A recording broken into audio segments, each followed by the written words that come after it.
जय हिंद दोस्तों, मैं अंकुश मिश्रा आप सबका अपने इस यूट्यूब चैनल में बहुत बहुत स्वागत करता हूं। तो आज हम लोग पढ़ने वाले हैं फर्मेट्स थ्योरम, जो कि रिमाइंडर थ्योरम का ही एक पार्ट है।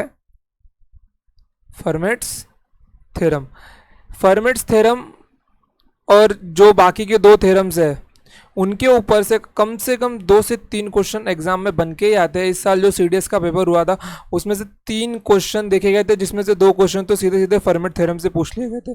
सीधे सीधे क्वेश्चन फर्मेट थ्योरम से थे, 2 क्वेश्चन बाकी के। इसलिए ये थ्योरम्स को स्किप करना एग्जाम में बहुत बहुत आपका नंबर घटा सकती है। जो चीज़ें हर कोई नहीं पढ़ के जाता, जैसे कि अगर 12 टाइप के क्वेश्चन अगर पूछे जाते किसी एग्जाम में, सपोज अगर किसी ने 10 टाइप किए और अगर अगर 90% बच्चों ने 10 टाइप किए और बाकी के जो 10% बच्चे हैं उन्होंने अगर बाकी के 2 टाइप के क्वेश्चन कर लिए तो सिलेक्शन उन्हीं का होता है। ओके, तो एक भी टाइप को स्किप करके नहीं जाना है। नंबर सिस्टम में केवल एक टाइप को स्किप किया जा सकता है, जो होता है मिसलेनियस का पार्ट, क्योंकि मिसलेनियस के पार्ट से क्वेश्चन क्या बन के आ जाए किसी को पता नहीं होता। खास करके क्लॉक वाला पार्ट तो एक बार करके जा सकते, क्योंकि क्वेश्चन यहाँ से पूछे जाने के चांसेस ज़्यादा होते।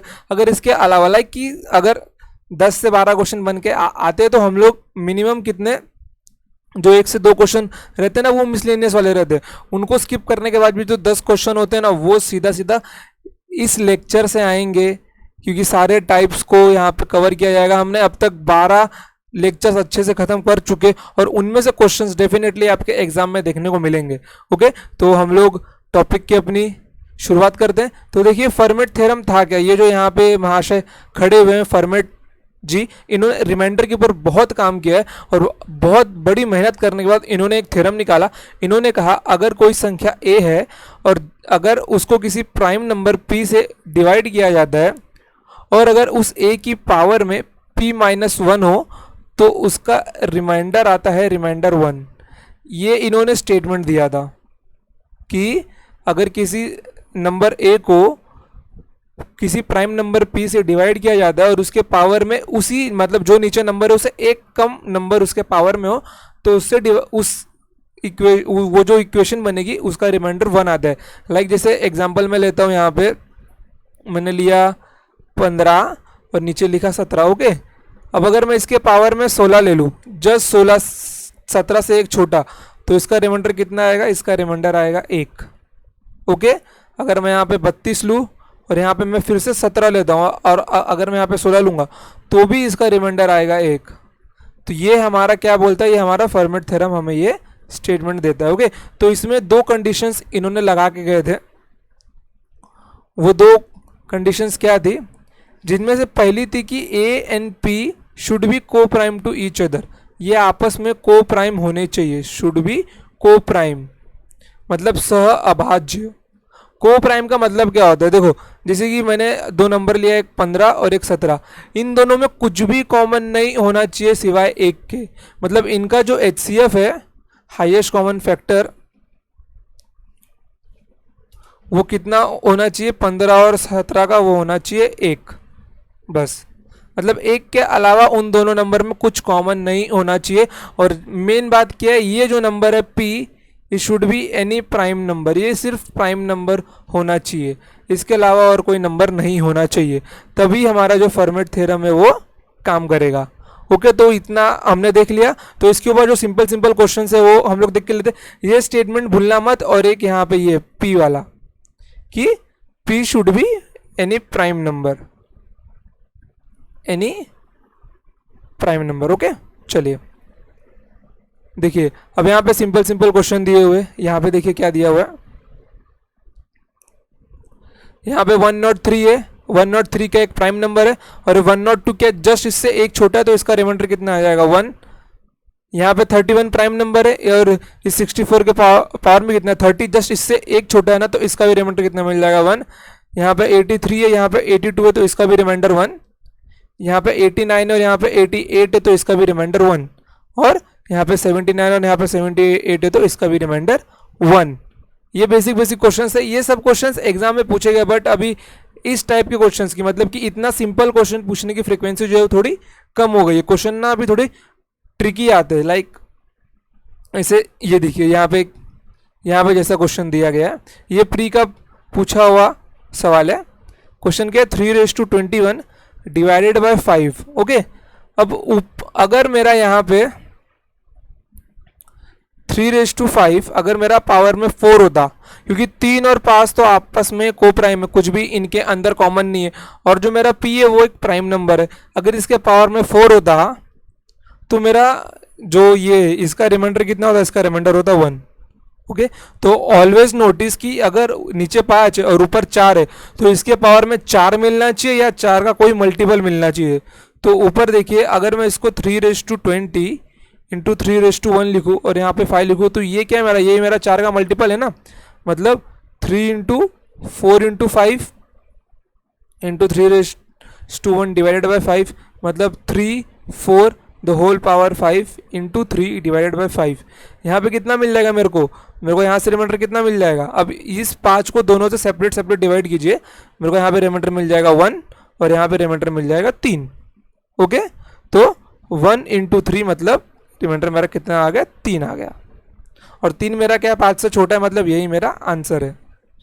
ऑलवेज रिमेंबर कि मेरा जो डिवाइजर है वो रिमाइंडर से बड़ा ही होगा, रिमाइंडर मेरा ऑलवेज डिवाइजर से छोटा होगा, मेरा जो भी आंसर आएगा वो इस वाले प्लेस से छोटा ही रहेगा, उससे बड़ा नहीं हो सकता। अगर बड़ा है तो उसको बार बार उससे डिवाइड कीजिए या उसके लगभग कोई किसी बड़े नंबर से उसको माइनस कर दीजिए बस। ओके, तो यहाँ पे कुछ क्वेश्चंस दिए हुए उनको हम लोग सॉल्व करते हैं। ओके, तो क्वेश्चन नंबर ए क्या है हमारा, 72^85 डिवाइडेड बाई 29। ओके, अब अगर मेरा जो यहाँ पे लिखा हुआ क्वेश्चन, अगर यहाँ पे 72 की पावर 28 होती और इट इज डिवाइडेड बाई 29 तो इसका रिमाइंडर कितना आता है, इसका रिमाइंडर आता 1। ओके, तो जब भी एक मेन चीज़ देखना कि जब भी आपको डिवाइजर की जगह पे प्राइम नंबर दिखे, जब भी डिवाइजर में प्राइम नंबर दिखे तो उसमें क्वेश्चन में ये देखो क्या वहाँ पर हम लोग फर्मेट्स थ्योरम को लगा सकते हैं। अगर फर्मेट थ्योरम वहाँ पे लग रहा है तो लगा दो, क्योंकि अगर यहाँ पे प्राइम नंबर नहीं हुआ तो हमको दूसरा कोई रास्ता देखना पड़ेगा। ओके, तो always remember this basic thing कि डिवाइजर में कौन सा नंबर बैठा है, प्राइम नंबर बैठा है, कंपोजिट नंबर बैठा है। ओके, अगर प्राइम नंबर है तो try to solve it with Fermat theorem. Okay, अब यहाँ पे देखो, अब ऊपर मेरे को ये जो यहाँ पे नंबर लिखा हुआ है 85, अब यहाँ पे मेरे को कुछ 28 का मल्टीपल चाहिए, तभी इसका रिमाइंडर में निकाल सकता हूँ फर्मेट थ्योरम से। अब अगर मैं इसको ऐसा लिखूँ 72^84 इंटू 72 की पावर 1 डिवाइडेड बाई 29। ओके, तो 84 क्या है, 84 28 का मल्टीपल है, 28 3 सा कितना होता है, 84 होता है। ओके, तो यहाँ पे मैं क्या लिख सकता हूँ, 72^28 द होल पावर 3 इंटू 72 की पावर 1 डिवाइडेड बाई 29। तो यहाँ पे कितना मिल जाएगा मेरे को, ये 7। अब ये तो मेरा बन जाएगा 1 ना, ये मेरा बन जाएगा 1 और यहाँ पे कितना मिल जाएगा 72। तो 72 29 से बड़ा है तो हम लोग इसको 29 से फिर से डिवाइड देंगे, तो 29 3 सा कितना होता है, 29 3 सा होता है 87। 87 72 से कितना जाता है 15, तो यहाँ पे नेगेटिव रिमाइंडर कितना आएगा, -15 आएगा। और मैंने आपको सिखाया है नेगेटिव रिमाइंडर निकालना, मैंने आपको नेगेटिव रिमाइंडर निकालना सिखाया है। जो आज फर्स्ट डे देख रहे हो वो जाइए, ये मेरा पार्ट 13 है तो पार्ट 12 को अच्छे से देखिए, उसके अंदर मैंने नेगेटिव रिमाइंडर को अच्छे से समझाया और अच्छे खासे क्वेश्चन भी सॉल्व करवाओ उनके ऊपर। ओके, तो रिमाइंडर कितना है मेरा, -15 आया। अब -15 को अगर पॉजिटिव में चेंज करना है तो मैं उसको क्या करूंगा, डिवाइजर ऐड कर दूंगा उसके अंदर, तो कितना मिल जाएगा 14 और ये होगा मेरा रिमाइंडर। Okay, simple. सो हम लोग फिर नेक्स्ट क्वेश्चन के ऊपर जाते हैं। नेक्स्ट क्वेश्चन क्या है मेरा, बी 4/2007 डिवाइडेड बाय, क्या क्वेश्चन क्या है, divided by 17। Okay, divided by 17 equals to, अब यहाँ पे देखिए, अब अगर 4 की पावर में 16 होता है या 16 का कुछ मल्टीपल होता और उसके नीचे 17 होता तो इसका रिमाइंडर कितना आता है, इसका रिमाइंडर आता 1, क्योंकि 17 मेरा क्या है, 17 मेरा एक प्राइम नंबर है, तो मैं यहाँ पे फर्मेट थ्योरम लगा सकता हूँ। तो ऊपर देखिए, ऊपर 16 का मल्टीपल क्या है, अब ये जो 2007 में से 2000 तो सीधा सीधा 16 का मल्टीपल है, और वो 16 का मल्टीपल देखिए निकल जाएगा ना, तो 4/2000 इंटू 4/7 डिवाइडेड बाय 17। ओके अब ये जो 2000 है 17 का पूरा, ये 16 का पूरा पूरा मल्टीपल है, ये 2000। तो यहाँ से रिमाइंडर कितना मिल जाएगा, यहाँ से रिमाइंडर मिल जाएगा मेरे को 1। ओके अब ये 16 का मल्टीपल कैसे, ये भी देख लो, नहीं तो कितनों को डाउट रहेगा मन में। ओके तो 16 एकम 16, कितना बचता 4, 16 दूनी 32, कितना बचता 8, 16 25 80। तो 125 इंटू 16 कितना आता है मेरा, 2000 आता है। तो अगर इसका एक स्टेप आगे बढ़ के लिखते हैं तो 4/16 the whole power 125 into 4/7 divided by 17 मेरे को मिल जाएगा। तो ये मेरा कितना बन जाएगा, ये मेरा बन जाएगा पावर 1। तो यहाँ पे कितना मिल जाएगा मेरे को, 4/7 मेरा बच जाएगा। अब इसको फिर से 17 से भाग देना। तो 4/7 को मैं क्या लिख सकता हूँ, 4 का स्क्वायर इंटू 4 का स्क्वायर इंटू 4 का स्क्वायर इंटू 4, ऐसा मैं इसको लिख सकता हूँ ना, डिवाइड बाय 17। तो ये मेरा कितना बन जाएगा 16। तो यहाँ से -1, यहाँ से -1, यहाँ से -1। एक काम करता हूँ, पूरा लिख देता हूँ, ये 16, ये 16, ये 16 और ये 4। ओके 17। अब सेपरेट सेपरेट डिवाइड करने में मेरे को क्या मिलेगा, मेरे को मिलेगा यहाँ से -1 मिलेगा, यहाँ से -1, यहाँ से -1 और यहाँ से 4। तो कितना मिलेगा, मेरे को -4 मिल जाएगा। अब मेरा जो रिमाइंडर है वो -4 तो होगा नहीं, तो -4 में मैं डिवाइजर को जोड़ दूंगा तो कितना आ जाएगा, मेरे को 13 मिल जाएगा। ओके सिंपल क्वेश्चन था। अब मैं सारे क्वेश्चंस में इतना फुल स्टेप एक्सप्लेन करने नहीं वाला हूँ, कुछ कुछ क्वेश्चंस में हम लोग डायरेक्ट उड़ाते हुए चलेंगे उसको। ओके चलिए, तो उसके बाद का क्वेश्चन क्या है हमारा, question number C, 54/253 divide by 43। Okay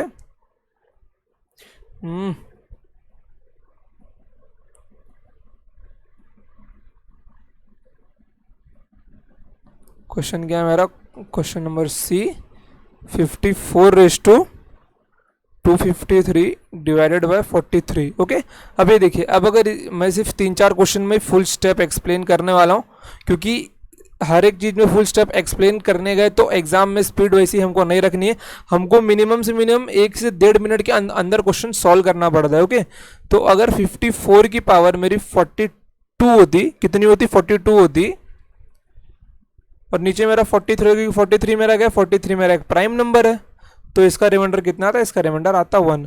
तो ऊपर मेरे को 42 मिले या कुछ 42 का मल्टीपल मिले तो ही मेरा काम बन सकता है। तो मेरा जो 42 सिक्सा कितना होता है, 42 सिक्सा मेरा होता है 252। ओके तो ऊपर देखिए 54 को हम लोग 252 इंटू 54/1 लिख सकते हैं डिवाइड बाय 43। तो यहाँ से रिमाइंडर कितना मिल जाएगा, यहाँ से रिमाइंडर मिल जाएगा मेरे को 1। फिर से एक बार मैं पूरा स्टेप लिख देता हूँ। तो raise to power 52 the whole power 6 into 54 divided by 43। Okay अब ये देखिए, ये तो मेरा बन गया 1, ये मेरा बन गया 1, और ये मेरा कितना होगा 54। तो 1 इंटू 54 कितना होता है, 54 डिवाइडेड बाय 43। तो ये 43 से कितना ज़्यादा है, तो यहाँ पे रिमाइंडर कितना हो जाएगा, यहाँ पे रिमाइंडर बच जाएगा मेरा 11। 11 is my reminder. Okay simple question, such a simple one. Okay तो चलते हैं अपने नेक्स्ट क्वेश्चन के ऊपर। नेक्स्ट क्वेश्चन देखते हैं क्या था हमारा।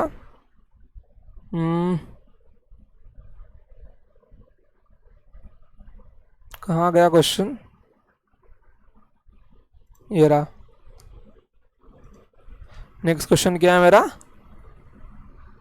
16/512/31। Okay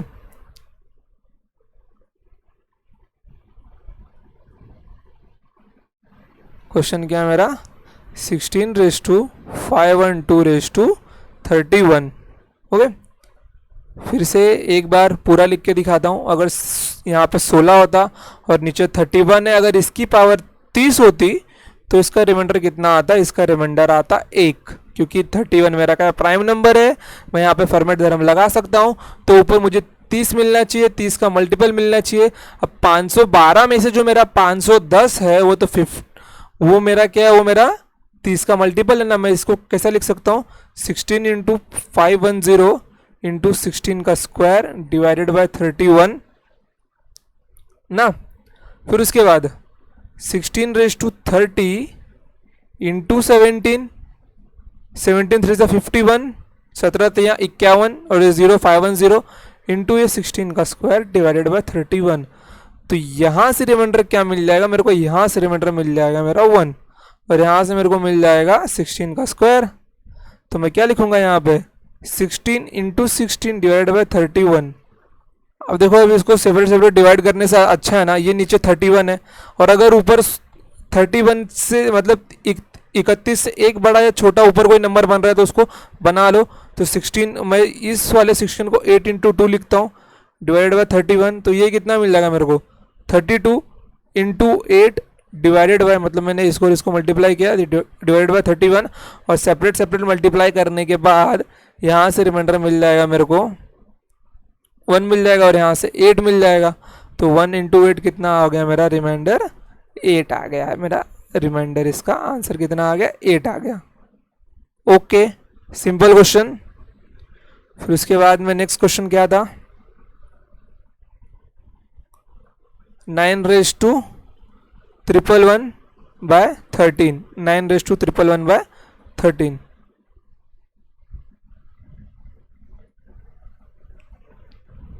question number E 9 raise to 111 by 13। ये सारे क्वेश्चन एग्जाम के पूछे हुए हैं, कोई भी क्वेश्चन ऐसे उठा के नहीं दिया गया है। ओके, अब ये देखो, अब अगर ये मेरा 9 है और नीचे मेरा 13 है तो ऊपर मेरे को 12 मिलना चाहिए था। अगर 12 मिलता तो मेरा रिमाइंडर क्या होता, मेरा रिमाइंडर होता 1। ओके, और पी मेरा क्या प्राइम नंबर है तो फॉर्मेट थ्योरम इजिली यहाँ पे अप्लाई हो जाएगा। तो ऊपर मेरे को 12 मिलना चाहिए, 12 का मल्टीपल तो 111 के अंदर कौन सा 12 का मल्टीपल छुपा हुआ है 108। तो 9 raise to 108 into 9 raise to 3 divided by 13। इसको मैं क्या लिख सकता हूँ 9 raise to 12 raise to 9 into 9 raise to 3, क्योंकि 12 9 से कितना होता है 108 डिवाइड बाय 13। तो यहाँ से तो मेरे को मिल जाएगा रिमाइंडर 1, कितना मिल जाएगा रिमाइंडर 1 मेरे को यहाँ से मिल जाएगा। और यहाँ से ये 9 का 3 मेरे तो रहेगा, ये 9 का क्यूब है यहाँ पे। तो 9 रेज टू 3 डिवाइडेड बाय 13, तो यहाँ पे कितना मिल जाएगा मेरे को 9 इंटू 9 डिवाइडेड बाय 13। तो मेरे को यहाँ पे कितना मिलना चाहिए, यहाँ पे देखो अगर मैं इन सबको सेपरेट डिवाइड करता हूँ तो 13 9 से कितना ज़्यादा है 4 ज़्यादा है, तो यहाँ से माइनस का 4 माइनस का 4 माइनस का 4 मिल जाएगा। तो minus minus plus minus minus, तो माइनस का 64 यहाँ पे आ जाएगा। अब यहाँ पे देखो, अब यहाँ पे मेरे को मैं इसको दो तरीके से सॉल्व कर सकता हूँ। एक तो मैं एक ऐसे नंबर से इसके अंदर ऐड करूँ जो 13 का मल्टीपल हो और जो जस्ट बड़ा हो 64 से, जो 64 से जस्ट बड़ा हो और मेरे को प्लस करते नंबर मिल जाए पॉजिटिव में। ओके, तो अगर मैं 64 में 65 जोड़ूँ, मतलब 13 5 65, तो मेरे को रिमाइंडर कितने मिल जाएगा 1 मेरे को मिल जाएगा इसका रिमाइंडर। इसका आंसर 1 ही आना है। एक तरीके से और सॉल्व कर सकता हूँ, अगर -64 है, ये मैग्नीट्यूड में बहुत बड़ा है 13 से, मैं इसको 13 से फिर डिवाइड करूंगा तो यहाँ पे माइनस तो रहेगा ही मेरा। तो 13 5 65, अब 64 से 65 कितना बड़ा है 1 बड़ा है ना। देखो मैंने कैसे किया, मैंने यहाँ पे ये -64 डिवाइडेड बाय 13 लिखा, तो मैंने इस माइनस को बाहर रखा, फिर 64 बाय 13 किया मैंने। ओके, फिर यहाँ पे माइनस है तो 64 बाय 13 मतलब 13 5 65, तो 64 से कितना ज़्यादा 1, तो यहाँ पे नेगेटिव रिमाइंडर आएगा मेरा -1 और माइनस माइनस कितना होता है मेरा प्लस होता है, और यही मेरा होगा रिमाइंडर। ओके, सिंपल क्वेश्चन, कोई टफ नहीं था। चलते हैं अपने नेक्स्ट क्वेश्चन के ऊपर।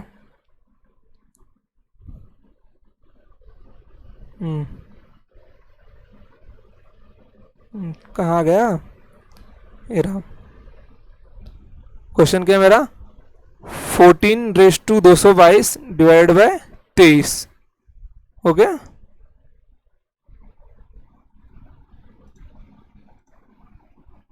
क्वेश्चन क्या है मेरा, question number F 14 raise to 222 divided by 23। Okay, अब अगर यहाँ पे मानो मेरा ऊपर 22 होता और नीचे मेरा 23 है, ये 23 मेरा एक प्राइम नंबर है, तो मेरा रिमाइंडर कितना आता, मेरा रिमाइंडर आता 1।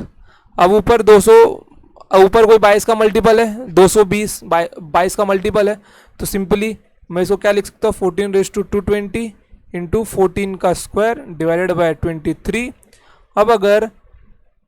अब यहाँ पे देखो सीधे सीधे मैं यहाँ पे लिख रहा हूँ 1, क्योंकि अब वो सब स्टेप लिख के मतलब नहीं है, यहाँ से रिमाइंडर मेरे को मिल जाएगा 1, तो यहाँ पे कितना मिलेगा 14 इंटू 14, कितना मिलेगा मेरे को 14 इंटू 14 डिवाइडेड बाय 23। ओके, तो जो सेम काम हमने 16 वाले में किया था वही सेम काम यहाँ पे करते हैं। 14 टू मैंने 14 को लिख दिया 7 इंटू 2 डिवाइडेड बाई 23, तो 14 इंटू 2 कितना होता है 28 इंटू 7 होता है मेरा, इस डिवाइडेड बाई 23। आप इसको 14 इंटू 14 मतलब 196 लिख के भी 23 से डिवाइड कर सकते हो, बट वो नंबर थोड़ा बड़ा हो जाएगा, इसलिए मैंने उसको तोड़ के छोटे में लिखा है। ओके, तो यहाँ से कितना मिल जाएगा मेरे को, प्लस का 5 रिमाइंडर मिल जाएगा, मतलब प्लस का 5 यहाँ पे आएगा और 7 यहाँ पर आएगा प्लस का, तो 7 पच्चे 35, 7 5 35, तो 35 23 से बड़ा, तो इसको मैं फिर से 23 से डिवाइड करूँगा तो कितना ज़्यादा है ये 23 मतलब 7 है और 5 मतलब 12, तो 12 मेरा क्या आ जाएगा, 12 मेरा रिमाइंडर आ जाएगा। सिंपल क्वेश्चन, कुछ टफ नहीं था इसके अंदर। तो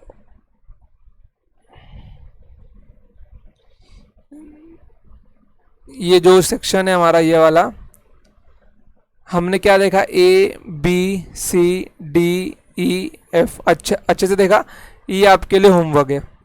अब एक क्वेश्चन तो होमवर्क में करके, अब यहाँ पे देखो, यहाँ पे 67 है, ऊपर आपको 66 का मल्टीपल चाहिए, किसका चाहिए 66 का मल्टीपल चाहिए, तो 66 का मल्टीपल निकाल के या फिर इसको 66 से डिवाइड करो, जितना रिमाइंडर बचता है ना उसको डायरेक्ट लिखना सीखो। अभी जैसे यहाँ पे देखो, अब यहाँ पे 17 और यहाँ पे कितना था 16 था, मैं यहाँ पे एग्जांपल ले रहा हूँ, 4:2007 था डिवाइड बाई 17 था। अब ऊपर 16 का मल्टीपल सीधा निकाल दो, 2016 का मल्टीपल था, तो 4:7 डिवाइड बाई 17 लिखो, तो वो जो एक स्टेप वहाँ पे लिखना था उसका टाइम बच गया आपका। ओके, दिमाग में सॉल्व करो। मैथ्स मतलब कि रिमाइंडर थ्योरम कोई टफ टॉपिक नहीं है, बस एग्जाम में ना क्वेश्चन देख के बच्चे डर जाते हैं कि क्वेश्चन कैसा आया होगा। ओके, तो सिंपल टॉपिक है, कुछ नहीं करना है, दिमाग में सॉल्व करो, और इसको, ये होमवर्क क्वेश्चन है, सिंपल क्वेश्चन, कुछ इतना टफ नहीं है। ओके, तो बढ़ते हैं हम लोग आगे। तो हमने क्या किया, हमने ये सारे सॉल्यूशंस अच्छे से देख लिए, तो अब हम लोग बढ़ते हैं अपने नेक्स्ट थ्योरम के ऊपर। ओके, नेक्स्ट थ्योरम क्या है, ओके, तो अभी हम लोग जो सेकेंड थ्योरम पढ़ने वाले हैं उसका नाम है विल्सन थ्योरम। उसका नाम क्या है, विल्सन बाबा का थ्योरम और विल्सन थ्योरम। वैसे तो इनके थ्योरम के ऊपर जो क्वेश्चन है वो एग्जाम में इतने पूछे नहीं जाते, क्योंकि ये डायरेक्ट स्टेटमेंट वाइज क्वेश्चन है। इन्होंने कहा था अगर p-1 फैक्टोरियल को हम लोग किसी p से डिवाइड करते हैं तो उसका रिमाइंडर आता है -1, और -1 है तो इसके अंदर मैं p जोड़ूंगा तो -1 प्लस p या फिर p-1, तो मैं इसको सीधा p-1 लिख देता हूं, तो इसका रिमाइंडर क्या आएगा, -1 आएगा या फिर p-1 आएगा। ये मेरा नेगेटिव रिमाइंडर है और ये मेरा पॉजिटिव रिमाइंडर है। ओके, तो ये इनके थ्योरम का स्टेटमेंट था। और यहाँ पे जो p है वो p क्या है, p is any prime number, p is any prime number. जैसे कि यहाँ पे एग्जांपल मैं लेता हूँ 6 फैक्टोरियल डिवाइडेड बाय 7, इसको मैं क्या लिख सकता हूँ, इसको मैं लिख सकता हूँ 7 - 1 factorial divided by 7। Same to same ये विल्सन थ्योरम का फॉर्म बन गया, तो इसका रिमाइंडर कितना आ जाएगा, इसका रिमाइंडर आ जाएगा 1। जैसे कि यहाँ मैंने एग्जांपल लिया अभी 90 फैक्टोरियल डिवाइडेड बाय कोई ऐसा नंबर, मतलब वेट 91। ओके, तो यहाँ पे कितना मिल जाएगा मेरे को यहाँ पे रिमाइंडर मिल जाएगा 1 मिल जाएगा मेरे को। ये नीचे वाला जो नंबर है ना उसका प्राइम होना बहुत जरूरी है। इस केस में भी जो डिवाइजर है वो प्राइम होना चाहिए, इसमें क्या होना चाहिए, मेरा डिवाइजर प्राइम होना चाहिए। ओके, तो विल्सन बाबा का थ्योरम देख लिया हमने। थोड़ा चश्मा पहना देते हैं इनको, मस्त लग रहे हैं अभी। ओके, चलिए देखिए, अब यहाँ पे क्या 126 फैक्टोरियल डिवाइडेड बाय 27, तो इसका आंसर कितना आएगा, इसका आंसर आ जाएगा 1। अच्छे से लिख देता हूँ 126 factorial divided by 127, reminder is 1। Okay, फिर अभी यहां पर 190 फैक्टोरियल डिवाइड बाई 191, तो आंसर कितना आ जाएगा? आंसर आ जाएगा मेरा 1। Simple question, 190 factorial divide by 191 is answer is 1। ये बॉक्स ओके, चलो अब यहां तक हमने क्या किया? हमने विल्सन थ्योरम तक अच्छे से देख लिया, हमने फर्मेट भी देख लिया, विल्सन भी देख लिया। अब तो वैसे भी लॉकडाउन भी लग गया है, तो पढ़ने के लिए बहुत टाइम है, बहुत। तो उसमें जो सबसे मतलब कि मुश्किल का विषय जो बोला जाता है वो बोला जाता है मैथ्स, और वो आप लोग पढ़ लो यहाँ से, तो मैथ्स में तो कोई तकलीफ होनी नहीं चाहिए। अभी तक जिसने भी मतलब अच्छे से पढ़ना नहीं शुरू किया, आपके पास एटलीस्ट 6 मंथ्स का टाइम है। 6 मंथ्स में मैथ्स में अगर अच्छे से प्रैक्टिस कर लेना, मतलब कि हर एक क्वेश्चन को ज़्यादा नहीं, मिनिमम 10 टाइम्स, मिनिमम कितना 10 टाइम्स अगर प्रैक्टिस कर लिया ना, तो 70 से 80 क्वेश्चन ठोक के आओगे एग्जाम में। कितने? 70 से 80 क्वेश्चन 2 घंटे के अंदर। क्योंकि सीडीएस में जितने भी क्वेश्चंस बनते हैं ना, उनमें से 70% क्वेश्चन तो ऐसे होते हैं जिनको 1 मिनट के अंदर सॉल्व किया जा सके। कितना? 1 मिनट के अंदर सॉल्व किया जा सके 70% क्वेश्चन। जो भारी भारी क्वेश्चन बनते हैं ना, उनके लिए टाइम लगता है। मतलब कि अभी एग्जाम में कम से कम अभी 100 क्वेश्चन में से अगर एग्जामिनर ने 4 से 5 क्वेश्चन भी टफ नहीं दिए, जो आपका टाइम वेस्ट कर रहा है, तो एग्जाम में मजा नहीं आएगा ना। एग्जामिनर जानबूझ के 4 से 5 क्वेश्चन टफ डालता है जिससे आपका टाइम वेस्ट हो। मैं आपको अब भी ना वैसे क्वेश्चंस दिखाऊंगा, मतलब इस लेक्चर के एंडिंग में, क्यों क्वेश्चन टाइम वेस्ट करने वाले कैसे डालता है। ओके, तो हमने इतना देख लिया। तो अभी हम लोग बढ़ते हैं अपने नेक्स्ट कंसेप्ट के ऊपर, एप्लीकेशन ऑफ नेगेटिव थ्योरम। अरे ये क्या हो गया, छोड़ो इसको, ऐसे छोड़ो। Okay, applications of negative reminder. तो अभी जो टॉपिक हम लोग देखेंगे उसका नाम है use of negative reminder. Use of negative reminder, इसके applications, use of negative reminders. Okay, चलो देखो, अब यहाँ पे जैसे मैंने एक नंबर लिया ax प्लस के, और अगर इसको मैं a से डिवाइड करता हूँ तो मेरा रिमाइंडर कितना आएगा? इसको मैं अगर a से डिवाइड करता हूँ तो मेरा रिमाइंडर कितना आएगा? अब ये जो ax वाला पार्ट है ये तो पूरा पूरा भाग होके चला जाएगा ना। अभी जो ax वाला पार्ट है ये पूरा पूरा भाग होके निकल जाएगा। तो यहाँ पे रिमाइंडर कितना बचेगा मेरा? यहाँ पे मेरा रिमाइंडर बचेगा k। यहाँ पे रिमाइंडर कितना बचेगा मेरा? यहाँ पे रिमाइंडर बचेगा k। ये क्रॉस में निकाल देता हूँ।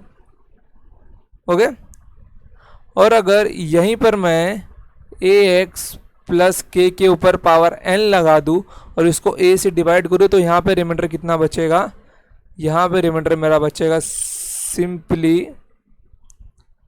k raise to n। यहाँ पे रिमाइंडर कितना बचेगा मेरा? यहाँ पे रिमाइंडर बचेगा k रेज टू n। कितना बचेगा? k रेज टू n बचेगा। ओके, ये तो प्लस वाले केस में, मतलब इसका मतलब क्या है? मैंने नीचे वाले नंबर को, मतलब कि ऊपर जो मेरी संख्या थी मैंने उसको नीचे वाले के साथ में प्लस माइनस फॉर्म में लिख दिया। जैसे कि अगर मैं यहाँ पे ax, वेट कौन सा कलर लूँ? ब्लैक। अगर मैंने ax माइनस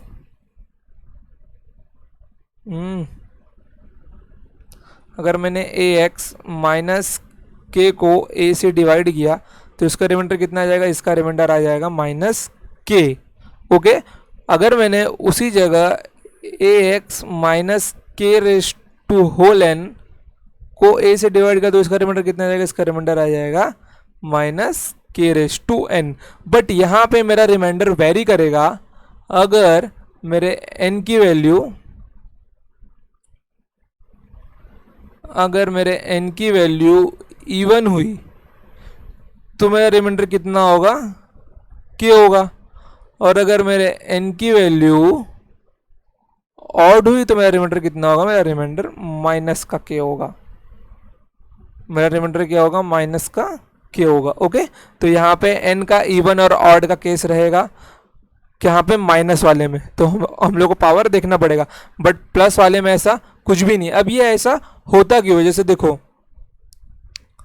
जैसे कि मैंने यहाँ पे लिया ax plus K to the power n divided by a। Okay, अब मैं इसको क्या करता हूँ, मैं इसको ना इसका एक्सपांशन करता हूँ, मैं इसका ना एक्सपांशन करता हूँ, जैसे कि लाइक ax प्लस के इंटू ax प्लस के इंटू ax प्लस के अप टू कहाँ तक, n टाइम्स, कहाँ तक लिया मैंने, n टाइम्स लिया, डिवाइडेड बाय a। अब सेपरेट सेपरेट करने पर तो a वाला पार्ट तो पूरा निकल जाएगा ना।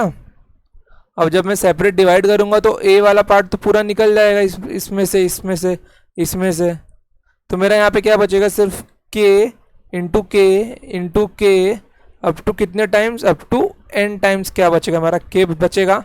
तो यहाँ पे क्या मिल जाएगा मेरे को, k रेस टू n मिल जाएगा। यही सेम केस किस में होता है, यही सेम केस मेरा माइनस वाले में होता है, बट वहाँ पे n की हम लोग देखना पड़ता है कि वो n इवन टाइम्स है या फिर ऑड टाइम्स है। ओके, n अगर मेरा इवन टाइम्स है तो वहाँ पे positive k raise to n आएगा, और अगर n मेरा ऑड टाइम्स है तो negative k raise to n आएगा। ओके, तो यहाँ पे क्या आ जाएगा, यहाँ पे k रेस टू n, यहाँ पे भी k raise to n, but n मेरा इवन या ऑड मैटर करता है। ओके, तो हम लोग बढ़ते हैं आगे, क्वेश्चन के ऊपर जाते हैं, सीधे तो क्वेश्चन पे टूटते हैं। जैसे कि अगर मैं कुछ एग्जांपल लेता हूँ, लाइक अब ये जो ax प्लस के और माइनस के वाला जो क्वेश्चन है ना, वो +1 और -1 के साथ में बहुत अच्छे से काम करता है। जैसे कि लाइक अगर मैंने ax plus 1 raise to n को a से डिवाइड किया तो आंसर मेरा क्या आएगा, आंसर मेरा आएगा 1 की पावर n रिमाइंडर, और 1 की पावर n तो 1 होती है।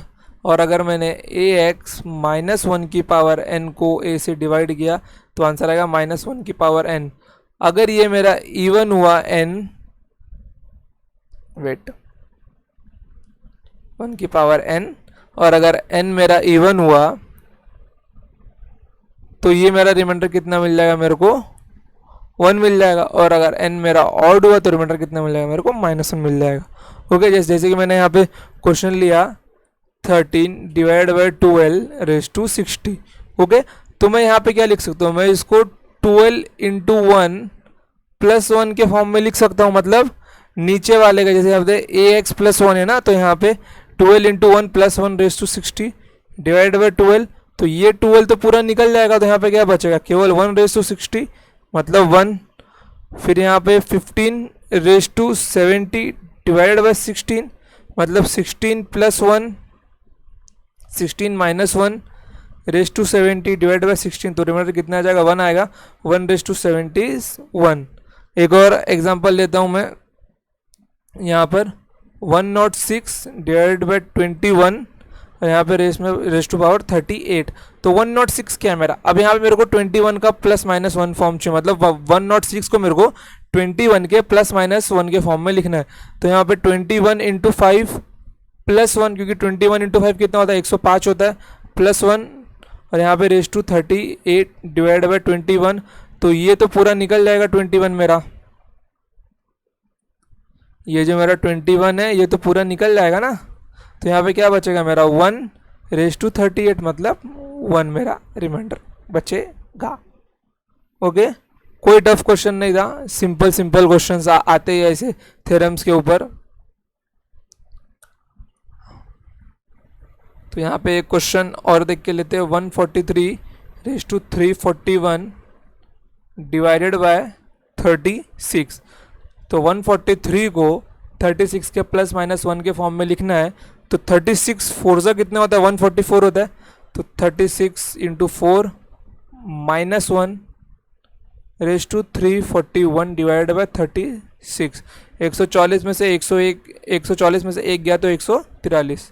ओके, तो ये तो पूरा डिवाइड होके निकल जाएगा, ये तो पूरा डिवाइड होके निकल जाएगा। तो यहाँ पे क्या बचेगा, केवल -1 रेस टू 341 बट पावर मेरा ऑड है तो आंसर कितना आएगा -1, और -1 मेरा रिमाइंडर कभी होता नहीं है, तो -1 में हम लोग क्या करेंगे 36 ऐड कर देंगे, तो कितना बन जाएगा मेरा ये 35 मेरा रिमाइंडर बन जाएगा। यहाँ पर भी जब मेरा रिमाइंडर -1 आएगा तो ये -1 होगा या फिर a-1 होगा। ओके, समझा? तो चलते हैं हम लोग अपने क्वेश्चंस के ऊपर। यहाँ पे देखिए क्वेश्चन क्या बोला गया है मेरा, solution 17 raised to 200 divide by 18। इसको मैं क्या लिख सकता हूँ, इसको मैं 18 - 1 लिख सकता हूँ रेस्ट टू 200। तो ये 18 तो पूरा डिवाइड होकर निकल जाएगा, यहाँ पे क्या बचेगा -1 रेस्ट टू 200। तो रिमाइंडर कितना आ जाएगा मेरा रिमाइंडर आ जाएगा 1 में। मेरा रिमाइंडर कितना आ जाएगा, मेरा रिमाइंडर आ जाएगा 1। तो option C is my right answer. और एक मेन चीज़ यहाँ पे जो हम लोग लिखना भूल गए वो क्या था, AX KN any natural number. यहाँ पे किसी का प्राइम नंबर होना, कंपोजिट नंबर होना जरूरी नहीं है। ये AX KN कोई भी नेचुरल नंबर हो सकता है यहाँ पे। ओके, जैसे यहाँ पे देखो, यहाँ पे जो मेरा डिवाइजर है वो क्या है, वो 18 ये मेरा इवन नंबर है, प्राइम नंबर नहीं, फिर भी हमको आंसर मिल गया ना। अब यहाँ पे देखो, यहाँ पे क्या मेरा 48 सॉल्यूशन 48 भी मेरा इवन नंबर है, तो 7 raised to 101 डिवाइडेड बाय 48। अभी मेरा इवन नंबर है तो ऊपर मेरे को इसके +-1 के फॉर्म में कुछ तो बनाना पड़ेगा, +- के फॉर्म में 1 आएगा कि नहीं आएगा क्या पता। तो अब यहाँ पे देखो 7 है, तो 7 का स्क्वायर कितना होता है मेरा, 7 का स्क्वायर मेरा होता है 49। तो 7 का स्क्वायर मैंने यहाँ पे अंदर में लिखा, और यहाँ पे कितना लिखूंगा मैं, यहाँ से मैंने क्या किया 2 कॉमन निकाला, तो यहाँ पे 50 इंटू 1 7 यहाँ पे, समझ में आया? ये कितना बन जाएगा मेरा 50 इंटू 2 मतलब 100, और ये एक मेरा 101। एक बीच का स्टेप लिख देता हूँ, जिनको डाउट होगा समझ जाएगा। 7 raised to 100 में इसको लिखता हूँ into 7 raised to 1 divide by 48। अब यहाँ से मैंने क्या किया, इसको 7 का स्क्वायर raised to 50, अभी भी ये 7 raised to 100 है, और ये 7 डिवाइड बाई 48। तो ये कितना बनेगा मेरा, ये मेरा 49 बन जाएगा। 49 raised to 50 into 7 divide by 48। तो 49 को मैं क्या लिख सकता हूँ, 48 + 1 raised to 50 into 7 divide by 48।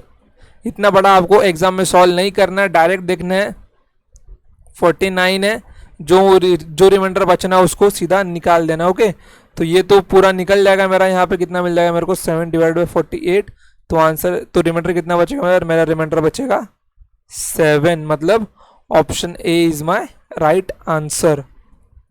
Simple. Okay, तो आई होप आपको अच्छे से समझा होगा। तो चलते हैं नेक्स्ट क्वेश्चन के ऊपर। नेक्स्ट क्वेश्चन क्या है मेरा, 9 raised to 62 - 11 डिवाइड बाई 8। अब इसको सेपरेट डिवाइड करके लो, 9 raised to 62 divide by 8 - 11 by 8। अब ऊपर मेरा 8 से मैं कुछ प्लस माइनस का फॉर्म बना सकता हूँ, जी हाँ। तो मैं इसको 8 + 1 raised to 62 लिख सकता हूँ डिवाइड बाई 8 - 11 बाई 8। तो यहाँ पे कितना मिल जाएगा मेरे को 1 raised to 62 माइनस यहाँ पे कितना बच जाएगा मेरा रिमाइंडर 3। तो ये मेरा कितना बन जाएगा, ये तो मेरा 1 ही बन जाएगा ना। तो यहाँ पे -2, बट -2 मेरा आंसर आएगा नहीं, क्योंकि मेरे को पॉजिटिव रिमाइंडर लिखना है। तो -2 में मैं 8 को जोड़ दूंगा, तो आंसर मेरा आ जाएगा कितना, +6। मतलब option B is my right answer. Okay, अब यहाँ पे देखिए कुछ क्वेश्चंस दिए हुए हैं किसके ऊपर, ये जो यूज ऑफ नेगेटिव रिमाइंडर हमने देखा। ओके, तो इसको यहीं पे सॉल्व करके लिखते हैं। तो ये मेरा क्या है 59 raised to 637। तो इसको मैं क्या लिख सकता हूँ, इसको मैं लिख सकता हूँ 59 raised to 637 को मैं लिख सकता हूँ 58 + 1 raised to 637 raised to 59। तो 1 raised to कितना भी हो प्लस में, तो रिमाइंडर कितना आ जाएगा मेरा 1 आ जाएगा। ओके,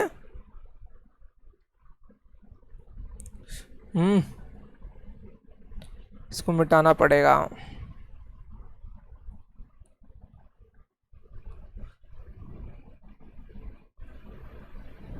तो इसको इसको कितना मिल जाएगा, रिमाइंडर 1 मिल जाएगा। अब यहाँ पे देखिए, यहाँ पे 96 है, यहाँ पे 97 है, तो 97 माइनस 1, 97 माइनस 1 डिवाइड बाई 97, और यहाँ पे कितना है 132 है, तो माइनस 1 की पावर कितनी मेरी इवन है ना। जब माइनस 1 की पावर मेरी इवन है तो आंसर मेरा प्लस में आएगा, तो कोई बात नहीं उसके अंदर। तो रिमाइंडर क्या बन जाएगा मेरा, यहाँ पे रिमाइंडर बन जाएगा मेरा 1। यहाँ पे देखिए, यहाँ पे क्या 182 है और यहाँ पे कितना है 181 है ना। तो यहाँ पे सावधानी रखनी पड़ेगी इस वाले क्वेश्चन में, 181 रेस टू 753 रेस टू 182, तो ये मेरा कितना बन जाएगा 182 minus 1 raise to 753 divide by 182। अब यहाँ पे पावर क्या है मेरी ऑड है, तो रिमाइंडर कितना आ जाएगा मेरा -1 आएगा, बट -1 रिमाइंडर मेरा आता नहीं है, मेरे को आंसर प्लस में लिखना पड़ेगा। तो -1 प्लस 182 मतलब रिमाइंडर आ जाएगा मेरा 181। कितना आ जाएगा आंसर इसका 181 आंसर आ जाएगा। ओके, अब यहाँ पे देखिए 257 रेस टू 1008 डिवाइड बाई 64। क्या मैं यहाँ पे 64 के मल्टीपल में कुछ लिख सकता हूँ? हाँ, 64 इंटू 4 होता है मेरा 256, 64 into 4 into 256 plus 1 raise to 1008 divide by 64। तो ये पूरा टर्म जो 64 इंटू 4 है वो तो निकल जाएगा, तो रिमाइंडर कितना बचेगा 1 रेस टू 1008। तो आंसर मेरा क्या आएगा, आंसर मेरा 1 आ जाएगा। ओके ओके, तो चलते अपने नेक्स्ट क्वेश्चन के ऊपर, क्वेश्चन नंबर ई के ऊपर।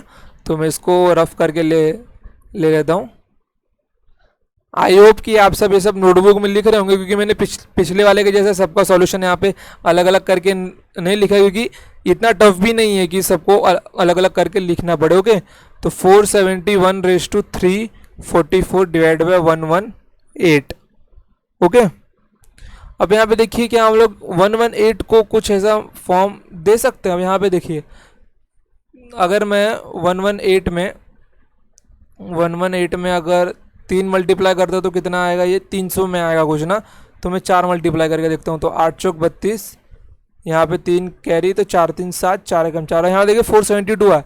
तो मैं 118 को 471 के मल्टीपल में प्लस माइनस 1 की फॉर्म में लिख सकता हूँ। मैं इसको क्या लिख सकता हूँ, 118 इंटू 4 माइनस 1, क्या लिख सकता हूँ मैं यहाँ पे -1, क्योंकि ये मेरा 472 है ना, तो ये -1 रेस टू 344, ये 470 बन जाएगा लास्ट में। तो ये 118 इक्वल्स टू, यहाँ पे मेरे को क्या मिल जाएगा -1 रेस टू 344, पावर मेरा इवन है, तो रिमाइंडर मेरा कितना आ जाएगा, रिमाइंडर मेरा आ जाएगा 1। ओके, तो नेक्स्ट क्वेश्चन के ऊपर जाते हैं, इसको रफ कर देता हूँ। क्वेश्चन क्या मेरा, question number F, 494 raise to 139 divide by 99। Okay, तो 99 इंटू 5 मेरा कितना होता है, 99 इंटू 5 मेरा होता है 495। कितना होता है मेरा, 495 होता है। तो मैं इसको प्लस माइनस 1 फॉर्म में लिख सकता हूँ। तो 99 इंटू 5 495, तो मतलब -1 raise to 139 divide by 99 equals to, अभी ये मेरा क्या है, अब यहाँ पे ये 99 का टर्म्स, तो ये 99 इंटू 5 से निकल जाएगा, तो यहाँ पे क्या बचेगा -1 रेस टू 139। पावर मेरा ऑड है, तो आंसर मेरा -1 आएगा, बट -1 को मैं ले लूँगा नहीं, तो मैं क्या लिखूँगा इसको, -1 प्लस 99, मतलब रिमाइंडर मेरा कितना आ जाएगा, मेरा रिमाइंडर मेरा आ जाएगा 98। रिमाइंडर मेरा कितना होगा, मेरा रिमाइंडर मेरा होगा 98। ओके, चलिए अब नेक्स्ट क्वेश्चन देखते हैं।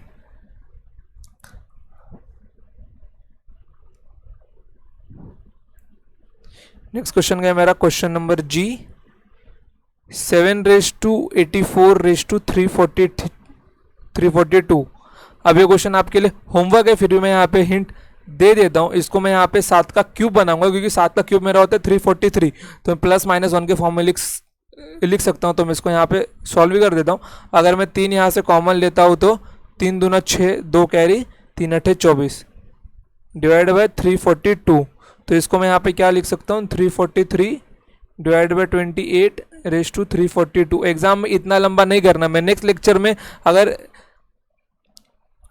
इस यूज ऑफ नेगेटिव रिमाइंडर के ऊपर कुछ क्वेश्चंस बच्चे होंगे, सॉल्व करवाऊंगा तो डायरेक्ट सॉल्व करवाऊंगा, लिखने वाला नहीं हूँ मैं, बेसिक स्टेप्स। ओके, तो इसको मैं लिख सकता हूँ 342 प्लस 1/28 डिवाइडेड बाय 342। तो 342 तो निकल जाएगा, यहाँ से क्या बचा केवल 1/28, मतलब रिमाइंडर मेरा कितना आ जाएगा, रिमाइंडर मेरा आ जाएगा 1। Okay, so simple question, not so tough. तो हम लोग आगे बढ़ते हैं, हम लोग। तो यहाँ से तो ये हम लोग नेक्स्ट टाइम देखेंगे। ओके, तो आज के लिए इतना ही रखते हैं हम लोग, बाकी का वो नेक्स्ट टाइम के लिए छोड़ देते हैं। तो आज के लिए इतना ही। तो अभी तक हमने क्या क्या पढ़ लिया? आज हमने देख लिया फर्मेट थ्योरम, देख लिया हमने। उसके बाद हमने देख लिया विल्सन थ्योरम, फिर क्या देख लिया हमने? यूज ऑफ नेगेटिव रिमाइंडर, क्योंकि हमने +-1 के फॉर्म में देखा ना, तो use of negative reminder. Okay, Fermat theorem मेरा क्या था? a⁻p−1p, मेरा रिमाइंडर कितना होगा? मेरा रिमाइंडर होगा 1, बशर्ते a और p मेरा को प्राइम होना चाहिए और p मेरा एक प्राइम नंबर हो। विल्सन थ्योरम मेरा क्या था? p−1 factorial raise to p, reminder मेरा कितना देगा? रिमाइंडर मेरा 1 देगा। और यूज ऑफ नेगेटिव रिमाइंडर मेरा क्या था? ax plus k⁻n divide by a, तो ये कितना आएगा? k⁻n आएगा। और a⁻x minus k⁻n divide by a क्या आएगा? मेरा माइनस k⁻n आएगा। बट वहाँ पे मेरा क्या होगा?